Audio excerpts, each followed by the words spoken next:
नमस्कार साथियों मित्रों, आप सभी का स्वागत है लूसेंट की कक्षा में। आज एक धमाकेदार अंदाज में मैं पढ़ाऊंगा क्या मौर्य साम्राज्य। मौर्य साम्राज्य से पहले हम लोग जान लेते हैं कि लूसेंट में किस प्रकार पढ़ना है, लूसेंट का बाबा किस प्रकार बनना है।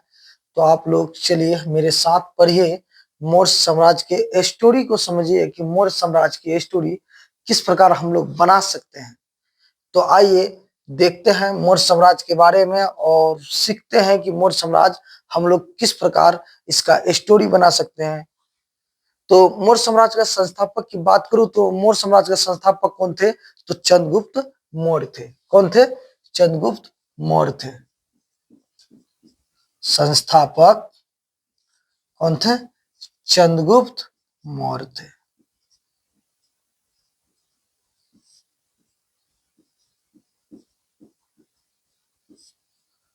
कौन थे? चंद्रगुप्त मौर्य थे। जब इसने मगध की गद्दी पर बैठा तो इसने राजधानी किसको बनाया? पाटलिपुत्र को बनाया, जो कि पहले उदयन बना के गए थे। जब इसने मगध की गद्दी पर बैठा तो इसने राजधानी किसको बनाया? पाटलिपुत्र को बनाया, जो कि पहले उदयन बना के गए थे, उसी को इसने बनाया।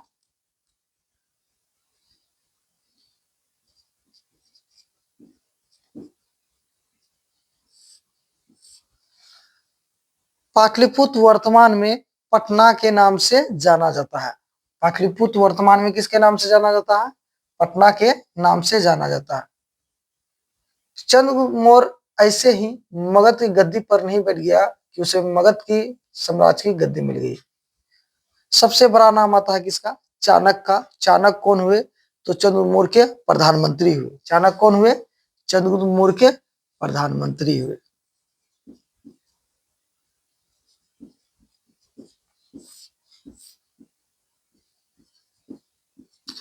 चाणक्य कौन हुए? तो चाणक्य चंद्रगुप्त मौर्य के प्रधानमंत्री हुए। चाणक्य ही देन थी कि मौर्य जैसे इंसान ने मौर्य साम्राज्य की स्थापना करने में सफल हुए। चाणक्य ही देन थी कि मौर्य जैसे इंसान ने मौर्य साम्राज्य की स्थापना करने में सफल हुए। चाणक्य पहले घनानंद के दरबार में रहते थे। घनानंद ने क्या कर दी? चाणक्य की बेइज्जती कर दी। चाणक्य घनानंद के दरबार छोड़कर चले गए। केवल और केवल प्रतिशोध के कारण रास्ते में देखा कि कुछ बच्चे राजकीलम का खेल खेल रहे थे। राजकीलम का जो खेल होता है वो राजा रानी वाला खेल होता है, और उन्हीं में से एक बच्चे में काफी काबिलियत था, और उस बच्चे को चाणक्य अपने साथ लेके चले गए और उसे शिक्षा दीक्षा दिया। उसको इतना ट्रेन किया, आगे चलकर घनानंद को पटक दिया, हरा दिया, जिसका नाम था चंद्रगुप्त मौर्य। जिसका नाम था क्या? चंद्रगुप्त मौर्य। और वहां पर एक नए साम्राज्य की स्थापना करता है, जिसका नाम पड़ता है मौर्य साम्राज्य। जिसका नाम क्या पड़ता है? मौर्य साम्राज्य। चाणक्य के अन्य नामों की बात करूं तो चाणक्य के अन्य नाम कौटिल्य और विष्णुगुप्त, इन्हीं को कहा जाता है। चाणक्य के अन्य नामों की बात करूं तो कौटिल्य या विष्णुगुप्त,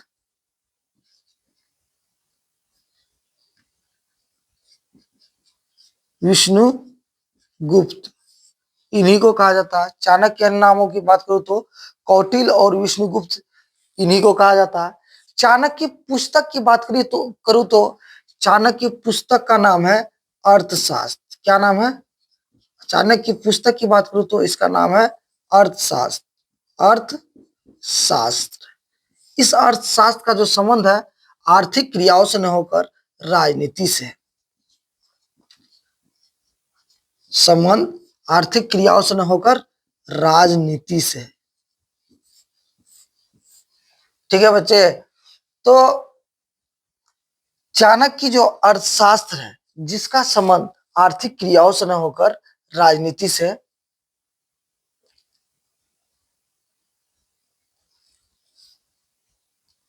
चाणक्य का जो अन्य नाम है वो कोटिल और विष्णुगुप्त, इन्हीं को कहा जाता है। इसकी पुस्तक जिसका नाम है क्या, अर्थशास्त्र, जिसका संबंध आर्थिक क्रियाओं से न होकर राजनीति से है। चंद्र मौर्य की टाइम पीरियड की बात करूं तो चंद्र मौर्य की टाइम पीरियड 322 बीसी से 298 बीसी था। ठीक है, चंद्र मौर्य के कई सारे नाम मिले, चंद्र मौर्य के कई सारे नाम मिले। सबसे पहला नाम क्या आता है, विरिसल। सबसे पहला नाम क्या आता है, विरिसल।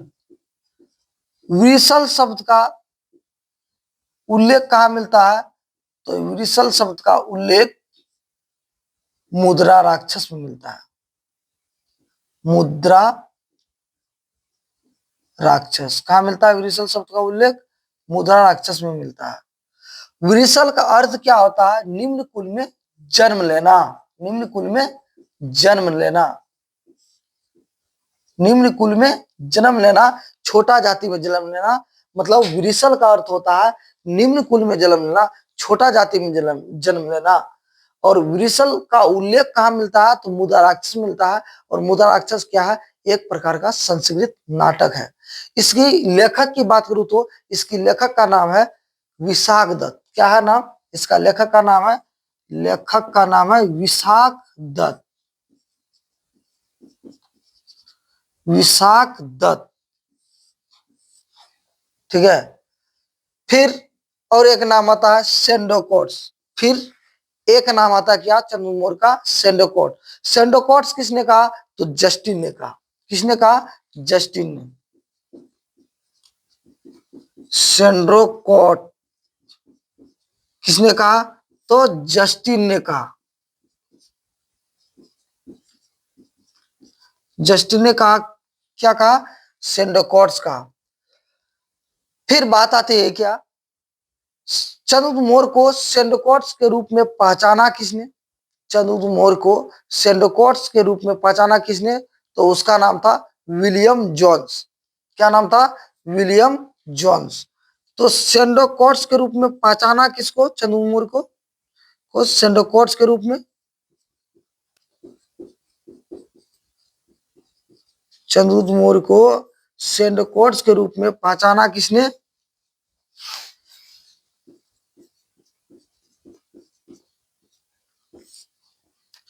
पहचाना किसने, तो विलियम जोन्स।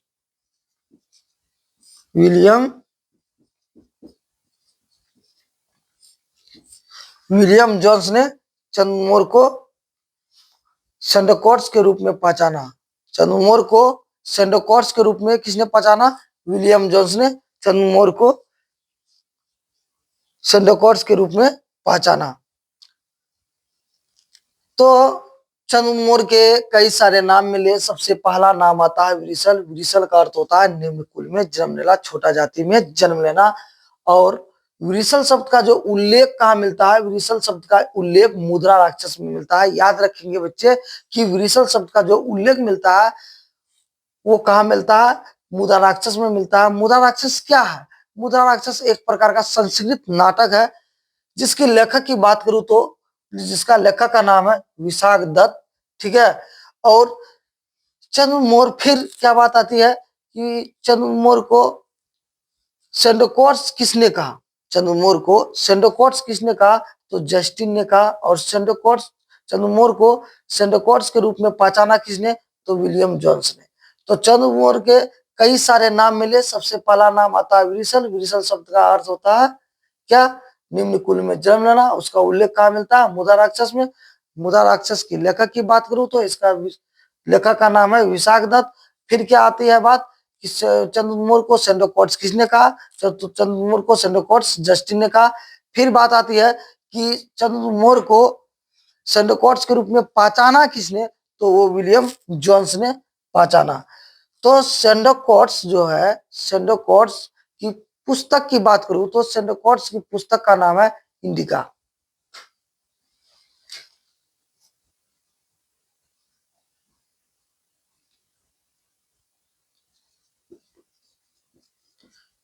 इंडिका नामक पुस्तक में सेंडोकोट्स का उल्लेख मिलता है।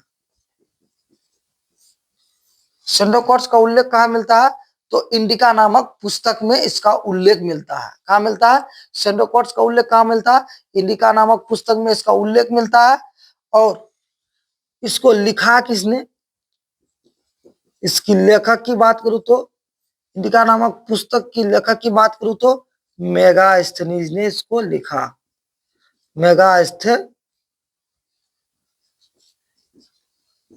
मेगास्थनीज ने इसको लिखा। ठीक है। मेगास्थनीज सेंडोकॉट्स, मेगास्थनीज जो है, सेंडोकॉट्स जो है, इंडिका नामक जो पुस्तक जो लिखता है, इसका उल्लेख कहाँ मिलता है? सेंडोकॉट्स का उल्लेख कहाँ मिलता है? इंडिका नामक पुस्तक में मिलता है। इसकी लेखक की बात करूं तो जिसका नाम है मेगास्थनीज। और मेगास्थनीज किसका सेनापति था जी? मेगास्थनीज सेल्यूकस निकेटर का सेनापति था। किसका था? सेल्यूकस निकेटर का सेनापति था। सेल्यूकस निकेटर का सेनापति था। सेल्यूकस निकेटर का क्या था? सेनापति था। मेगास्थनीज किसका सेनापति था? सेल्यूकस निकेटर का सेनापति था।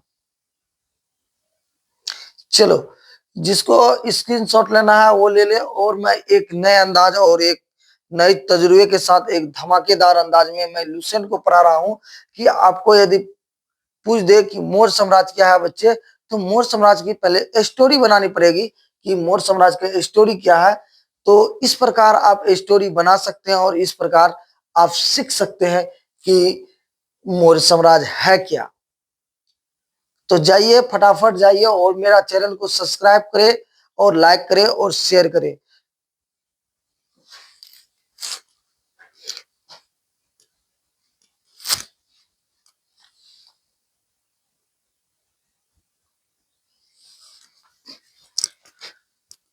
तो बच्चे लोग, आप लोग स्क्रीनशॉट ले लिए। फिर मैं आगे बढ़ता हूं कि चंद्र मौर्य का गुरु का क्या नाम था।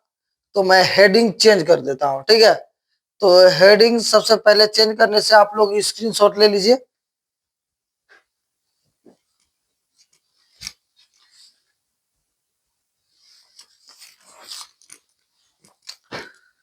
तो हम हेडिंग चेंज कर देते हैं और चंद्रगुप्त मौर्य के बारे में हम लोग पढ़ रहे हैं, ठीक है।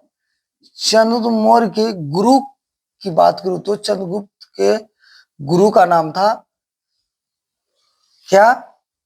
एक जैनी गुरु था जिसका नाम था भद्रबाहु। गुरु, चंद्रगुप्त के गुरु का नाम था क्या? भद्रबाहु।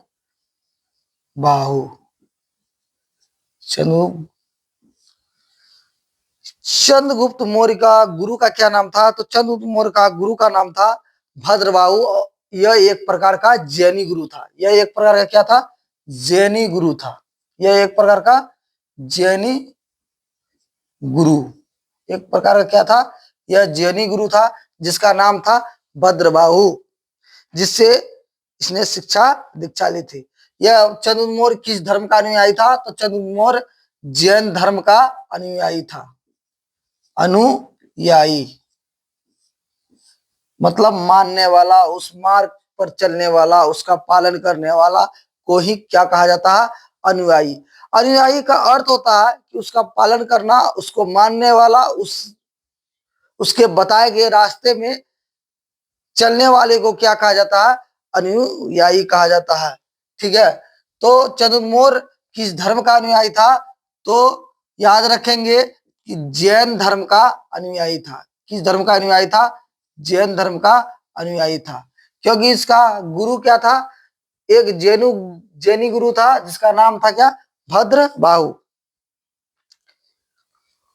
तो चंद्रगुप्त मौर्य प्रथम अखिल भारत शासक थे, जिसने चंद्रगुप्त मौर्य प्रथम अखिल भारत शासक थे। हम लोग क्या देंगे? यहाँ स्टार लगाएंगे और लिखेंगे क्या? चंद्रगुप्त मौर्य, चंद्रगुप्त मौर्य प्रथम अखिल भारत शासक थे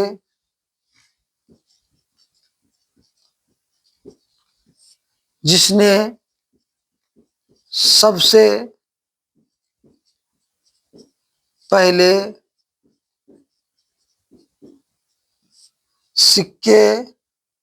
सिक्कों को चलवाया था। चंद्रगुप्त मौर्य प्रथम अखिल भारत शासक थे जिसने सिक्के को चलवाया था। क्या चलवाया था? चंद्रगुप्त मौर्य प्रथम अखिल भारत शासक थे जिसने क्या किए थे? सिक्के को चलवाया था। तो चंद्रगुप्त मौर्य का गुरु का क्या नाम था? तो चंद्रगुप्त मौर्य का गुरु का नाम था भद्रबाहु। यह एक प्रकार का जैनी गुरु था। जब इसका गुरु क्या था? जैन धर्म को मानने वाला था, जैन धर्म को मानता था, उसका एक प्रकार का जैनी गुरु था। तो ये साधारण सी बात है कि वो किस धर्म का अनुयायी होंगे? तो जैन धर्म का अनुयायी होंगे। आप लोग इस प्रकार से स्टोरी बना सकते हैं चंद्रगुप्त मौर्य का। और चंद्रगुप्त मौर्य का युद्ध भी तो हुआ। चंद्रगुप्त मौर्य का युद्ध किससे हुआ? तो चंद्रगुप्त मौर्य का युद्ध भी तो हुआ। युद्ध तो युद्ध हुआ किसके किसके बीच हुआ युद्ध? चंद्रगुप्त मौर्य और किससे हुआ युद्ध? तो चंद्रगुप्त मौर्य और सेल्यूकस निकेटर के बीच क्या हो जाता है? युद्ध होता है। चंद्रगुप्त मौर्य और किसके बीच? सेल्यूकस निकेटर के बीच। सेल्यूकस निकेटर के बीच क्या होता है? युद्ध होता है। चंद्रगुप्त मौर्य और सेल्यूकस निकेटर के बीच क्या होता है? चंद्रगुप्त मौर्य का युद्ध होता है। तो याद रखेंगे कि युद्ध किससे होता है? तो युद्ध होता है सेल्यूकस निकेटर के साथ। चंद्रगुप्त मौर्य और सेल्यूकस निकेटर के बीच क्या होता है? युद्ध होता है। और इस युद्ध में क्या हो जाता है? सेल्यूकस निकेटर हार जाता है। जब हार जाता है तो इसके बीच संधि शर्तें तो हुई। संधि शर्तें जो हुई, ये क्या हुई संधि शर्तें? कि कुछ चीजें इनके द्वारा दी गई और कुछ चीजें इनके द्वारा ली गई। तो जो संधि शर्तों के अनुसार क्या हुआ? संधि शर्तों के अनुसार इसका पुत्री का नाम क्या था? इसका पुत्री का नाम था कार्नेलिया। क्या नाम था? कार्नेलिया। कार्नेलिया का जो विवाह होता है ना, इसका विवाह किससे करा देता है? चंद्रगुप्त मौर्य से विवाह करा दिया जाता है। क्या करा दिया जाता है? विवाह, शादी किससे करवा दी जाती है? तो चंद्रगुप्त मौर्य से इसका विवाह करवा दिया जाता है, शादी करवा दी जाती है। किसको? कार्नेलिया का। फिर बात आती है कि सेल्यूकस निकेटर जब हार जाता है तो अपना पुत्री का विवाह कार्नेलिया से करवा देते। पुत्री कार्नेलिया का विवाह चंद्रगुप्त मौर्य से करा दी। फिर सेल्यूकस निकेटर अपने दामाद जी को, सेल्यूकस निकेटर अपने दामाद जी को 4 प्रांत देते हैं। और प्रांत मतलब बच्चे होता है राज। 4 प्रांत कौन कौन देते हैं? काबुल, कंधार, हैरात और मकरान। इस प्रकार याद रख सकते हैं कि 4 प्रांत देते हैं। उन 4 प्रांतों का नाम क्या है? तो याद रखेंगे कि काबुल, कंधार, हैरात और मकरान। काबुल, कंधार, हैरात और मकरान 4 प्रांत दिए। क्या दिए? 4 प्रांत। प्रांत मतलब होता है बच्चे राज। 4 क्या दिए? प्रांत दिए। वो 4 प्रांत का नाम इस प्रकार है। फर्स्ट काबुल, दूसरा कंधार, तीसरा हैरात, चौथा मकरान। तो फर्स्ट क्या दिए? काबुल, कंधार, हैरात और मकरान। 4 प्रांत दिए, 4 राज्य दिए। ठीक है। तो फिर चंद्रगुप्त मौर्य अपने ससुर जी को क्या दिए? फिर चंद्रगुप्त मौर्य अपने ससुर जी को 500 हाथी उपहार में दिया। क्या दिया? हाथी उपहार में दे दिया। क्या दिया? 500 हाथी उपहार में दिए। और ये सेल्यूकस निकेटर दहेज में क्या दिए? तो 4 प्रांत दिए। सेल्यूकस निकेटर जब युद्ध होता है, इस युद्ध में क्या हो जाता है? सेल्यूकस निकेटर हार जाता है और सेल्यूकस जब युद्ध में हार जाता है तो इसके बीच क्या हुई, संधि शर्तें भी हुई, और इस संधि शर्तों के अनुसार अपनी पुत्री कार्नेलिया का विवाह चंद्रमोर से करा दी, और फिर कुछ चीजें इनके द्वारा दी गई, फिर कुछ चीजें इनके द्वारा ली गई। तो सेल्यूकस निकेटर अपने दामाद को क्या दिए, 4 प्रांत दिए। क्या दिए, 4 प्रांत दिए, जिसका नाम था काबुल, कंधार, हेरात और मकरान। और फिर चंद्रमोर क्या दिए, उपहार में अपने ससुर जी को 500 हाथी दिए, क्योंकि उस समय जो मगध पड़ता था गंगा और सोन नदी के बीच में पड़ता था, जिस कारण पानी की उपलब्धता ज्यादा होगी, तो जाहिर सी बात है वहां पेड़ पौधे भी ज्यादा पाए जाएंगे और पशु पक्षी भी ज्यादा पाए जाएंगे। जब पशु पक्षी ज्यादा पाए जाएंगे तो वहां हाथी की उपलब्धता भी ज्यादा होगी। जब हाथी की उपलब्धता ज्यादा होगी तो इसलिए क्या कर दिए, 500 हाथी अपने ससुर जी को उपहार में दिए थे। और सेल्यूकस निकेटर, याद रखेंगे, सेल्यूकस निकेटर दहेज में क्या दिए थे, तो सेल्यूकस निकेटर दहेज में 4 प्रांत दिए, 4 राज दिए। और चंद्रमोर उपहार में क्या दिए थे, तो चंद्रमोर सेल्यूकस निकेटर को उपहार में 500 हाथी दिए थे।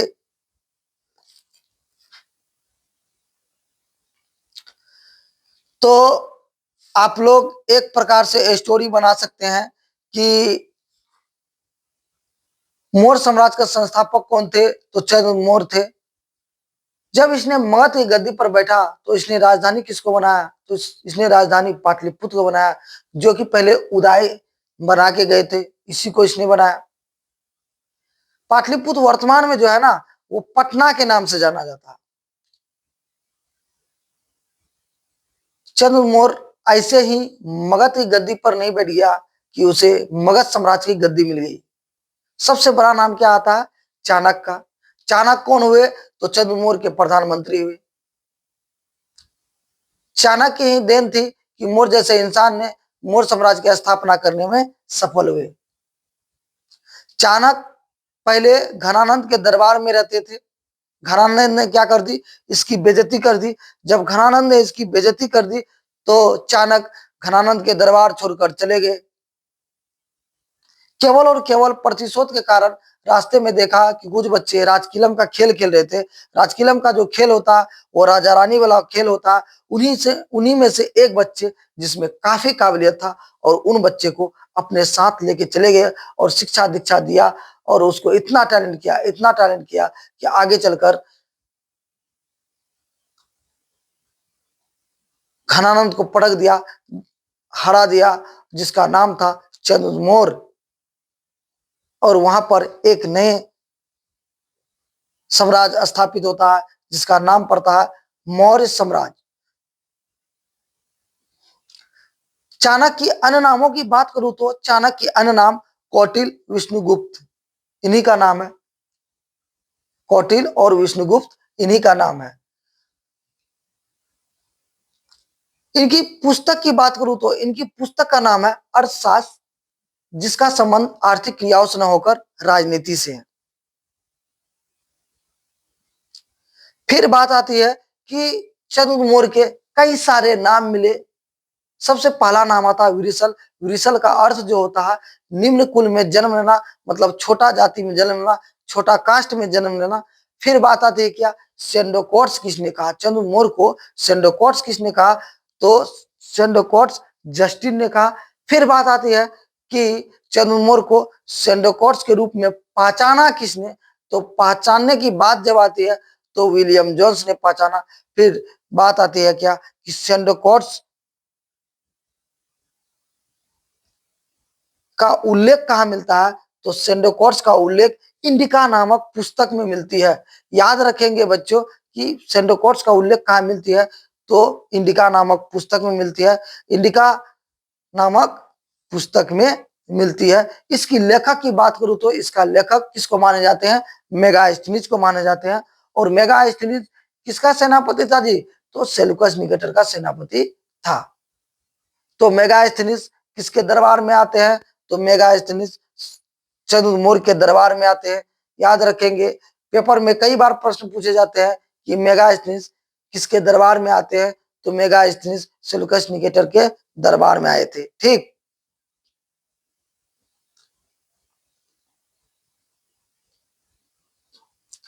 और मेगास्थनीज किसका सेनापति था? तो सेल्यूकस निकेटर का सेनापति था।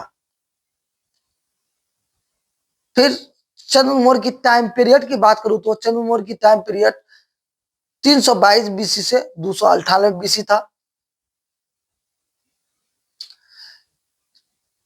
फिर युद्ध वुद्ध भी तो होता है।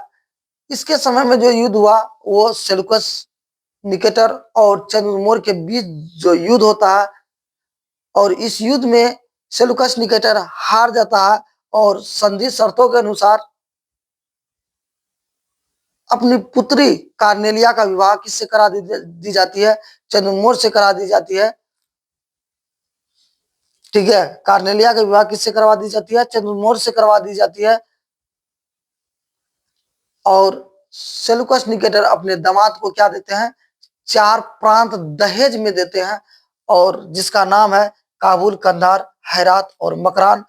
और फिर कुछ चीजें इनके द्वारा दी जाती है और कुछ चीजें इनके द्वारा दी जाती है।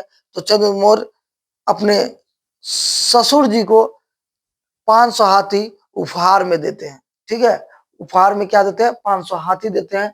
और चंद्रगुप्त मौर्य प्रथम अखिल भारत शासक थे जिसने सबसे पहले सिक्के को चलवाया था। सिक्कों को चलवाया था मतलब सिक्का को क्या किया था? उसने सबसे प्रथम चलवाया था। प्रथम शासक था, प्रथम राजा था, जिसने प्रथम अखिल भारत शासक था जिसने सिक्के को चलवाया था। और चंद्रगुप्त मौर्य का गुरु का नाम भद्रबाहु था, और यह किसका अनुयायी था? तो जैन धर्म का अनुयायी था। किस धर्म का अनुयायी था? तो जैन धर्म का अनुयायी था। तो इस प्रकार आप लोग स्टोरी बना सकते हैं चंद्रगुप्त मौर्य के बारे में, मौर्य साम्राज्य के बारे में इस प्रकार स्टोरी बना सकते हैं। फिर आगे मैं पढ़ाऊंगा क्या? बिंदुसार के बारे में। फिर क्या पढ़ाएंगे हम लोग? पढ़ेंगे क्या? अशोक के बारे में। तो बिंदुसार चंद्रगुप्त मौर्य का क्या था? बेटा था। बिंदुसार क्या था? चंद्रगुप्त मौर्य का बेटा था। ठीक है, इसके बारे में हम लोग पढ़ेंगे फिर दूसरा क्लास में। तो यहीं से हम क्या करते हैं, आज का क्लास समाप्त करते हैं। तो जल्दी से फटाफट जाइए और मेरा चैनल को सब्सक्राइब करिए, लाइक कीजिए और जाइए। कहाँ जाना आपको? सपना क्लास सर्च करना है यूट्यूब में। क्या यूट्यूब में सर्च करना है? सपना क्लास, सपना क्लास सर्च करना है। और मेरा यहाँ पर क्या दिखेगा? फोटो लगा हुआ दिखेगा, और उस फोटो पर क्लिक करना है, मेरा सारा वीडियो आ जाएगा। तो इस प्रकार आप लुसेंट में एक धमाकेदार अंदाज में पढ़ सकते हैं, स्टोरी बना सकते हैं। लाइफ में हर किसी का स्टोरी होना जरूरी है। जिस प्रकार आप लोग महेंद्र सिंह धोनी, विराट कोहली, अमिताभ बच्चन, किसी के बारे में आप लोग पढ़ते हैं तो उसकी कुछ ना कुछ स्टोरी होती है, और आपका भी एक स्टोरी होना चाहिए। कौन कहता है कि हर मर्द के पीछे एक औरत का हाथ होता है? तो मैं कहता हूं कि हर मर्द के पीछे एक स्टोरी होना चाहिए। एक स्टोरी होना चाहिए आपका। एक स्टोरी जब तक नहीं होगा आप कामयाब नहीं बन सकते, सक्सेस नहीं बन सकते। आपका वैसा स्टोरी होना चाहिए कि आप कामयाब बनने वाला स्टोरी बनाइए। और तो इस प्रकार आप लोग हिस्ट्री में आप लोग स्टोरी बना सकते हैं। जिस प्रकार मौर्य साम्राज्य के बारे में आप लोगों ने स्टोरी पढ़ा और मैंने आप लोगों को बताया। तो लुसेंट में यदि आप लोगों को बाबा बनना है तो मेरे साथ जुड़े रहिए, मेरे साथ जुड़े रहिए, और मेरे चैनल पर जाइए और लाइक करें और सब्सक्राइब करें। गणतंत्र दिवस की आप सभी को हार्दिक हार्दिक शुभकामनाएं हैं। तो आज का क्लास हम यहीं से समाप्त करते हैं। फिर आगे पढ़ेंगे किसके बारे में? बिंदुसार के बारे में। तब तक के लिए धन्यवाद।